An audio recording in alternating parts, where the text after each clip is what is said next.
What up guys, welcome back to the channel. We have another beer review going on here. This is from Farsons Brewery here in Malta. It is a Double Red Nitro. Now I had the blue version, the blue Nitro, a couple weeks ago and I loved it. I thought it was a fantastic beer. I don't know what the difference is between the blue and the red, but this is kind of about as old school British style brewery as you can get in Malta. And this is kind of like the Farsons owns, or they brew the Chisk beer, which is like the kind of the flagship staple beer in the country. But again, I get excited whenever I see nitro beers, that especially ones that aren't stouts. I feel like nitrogen is when done right and when added to the right kind of beer, can really amplify certain things. And I wish more breweries would do this. Of course, this does not have the widget. But alright, the stats on this, it is 6.8% ABV, so you get some heft to it. Let's see if there's, I don't know if it gives you any more information. It does not seem that way. Let's see if the can explodes before I can pour it.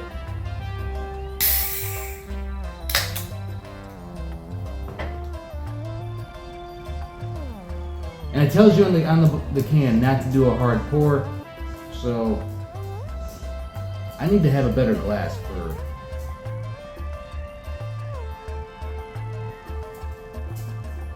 You know, without having a widget, this thing really pours pretty nicely. Sometimes, like, you get the hard pour cans or whatever from like microbreweries in the States, and like I feel like the nitro, it sucks. Most of the time it just doesn't work out very well, and I don't know why, but this thing, I mean, I think it worked out really well. That's a nice looking pour. But yeah, this is just a double red. I mean, guessing a red ale double, I don't know, but it's definitely got a nice red. It's hard to see from the light. I don't know if I can't really get it in the light from here, but from my perspective, with the light facing me, it does have a nice red color. But anyways, let's get into the review, get into the smell.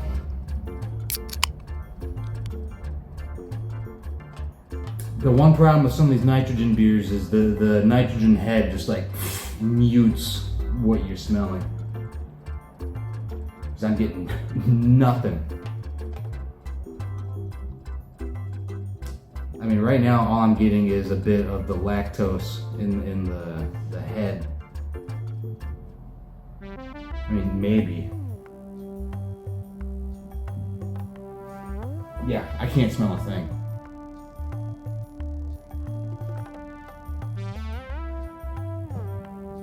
Yeah, so unfortunately, I'm gonna have to give this a half because I literally cannot smell a thing.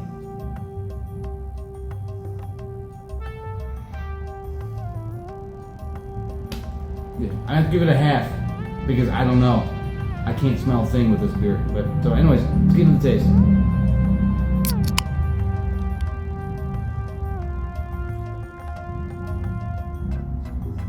Alright, there we go. We got more going on now.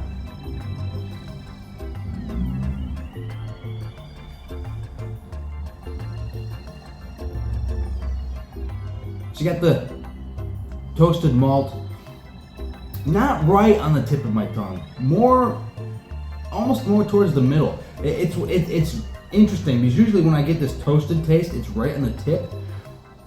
But I don't know if there's like an aspect that the nitrogen like mutes, and so that part doesn't like activate like the taste receptors in the tip of my tongue. You know, different areas of your tongue respond to different tastes. I don't know if the nitrogen just kind of mutes whatever aspect that is that makes the tip of my tongue taste like toasted malt, because it's only getting like the middle of my tongue, which is kind of interesting. I don't know if it's interesting to you listening to it, but for me, because I'm tasting it and I'm expecting it on like where on my tongue, and it's like it's not there. It's in a different place. It's like a magic trick.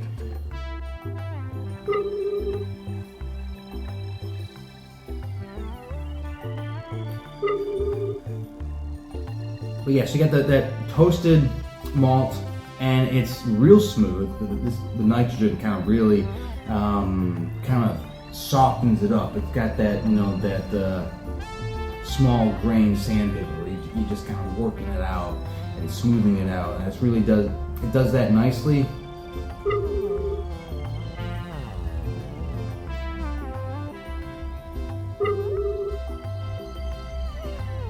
Yeah, I mean, so it's a basic red, but you know, and it's the smooth toasted malt. There's a bit of a subdued fruitiness. I'm trying to think what fruit, because it's not tart, it's not sweet, it's almost like a muted plum kind of thing, where you know you get a plum and you're eating it. It's not the skin, which is always super tart. Of course, as a kid, when I eat a plum, I'd like eat eat the skin first, get the tartness. So it's kind of like, yeah, the flesh of the plum, which is more not quite sweet, not tart, but it's just kind of there's a fruitiness to it, but it's not extreme. That's kind of what's going on with this when it's mixed with the toasted malt aspect. And again, the nitrogen kind of just smooths it all. It makes it, I don't know, it brings it all together. I think it works very well.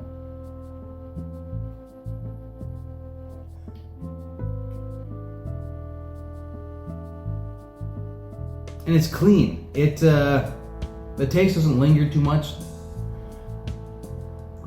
Again, I think it's the wonders of the nitrogen. It makes it all very clean. It mellows everything out. It softens the taste. And sometimes I almost feel like, because this beer is also available in a non-nitrogen like bottle, sometimes I feel like you're gonna get more of the pronounced flavors in the regular bottle, but the nitrogen kind of smooths it all, and it kind of dilutes the breaks in between the flavors.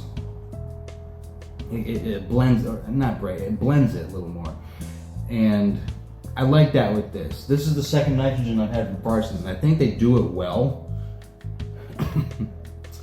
And I dig this. It's, again,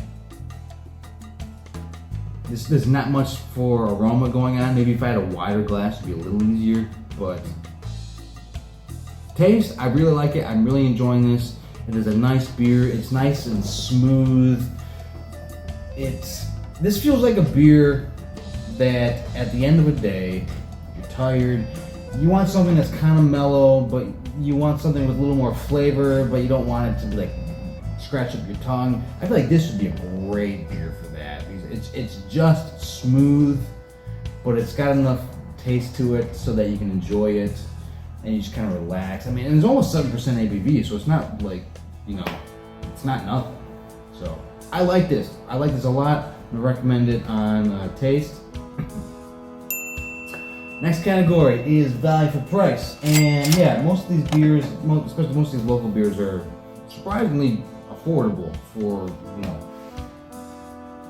I think if you convert it to US dollars, it's probably about $3, whatever, which, I mean, I think this is 440 milliliters. I don't know what that is in ounces. It's more than 12, that's all I know. But, at least I think it is. But I think for what you're paying for what you're getting, I mean, it's a quality beer. It's from I guess you'd call it a macro brewery on the island, but there's not. I mean, that's really stretching the definition of it. It really just tastes like a quality British brewery.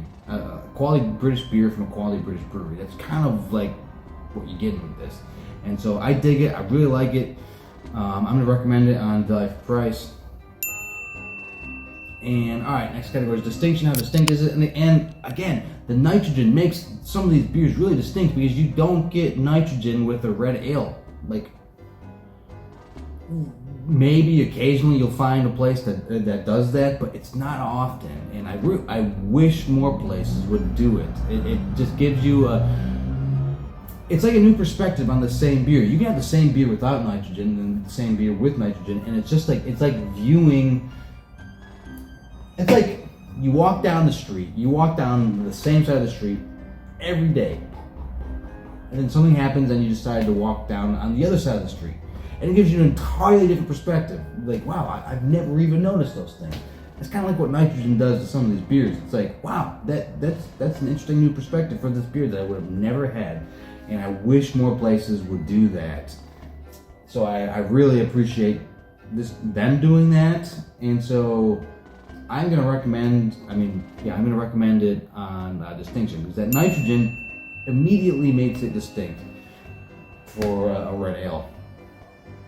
All right, next category is drinkability, and for a beer that's nearly 7% ABV, this is a very drinkable, very smooth, very enjoyable beer. Again, it's